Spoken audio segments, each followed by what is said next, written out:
Cukup azabnya ibu mengandung, bulan berjalan hari dihitung. Ibu berserah rugi dan untung, kepada Allah meminta tolong. Ibu berserah rugi dan untung, kepada Allah meminta tolong.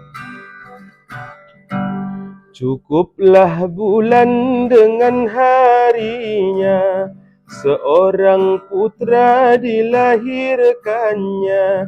Bidan menyambut dengan lembutnya, hampir si ibu hilang nyawanya. Bidan menyambut dengan lembutnya, hampir si ibu hilang nyawanya.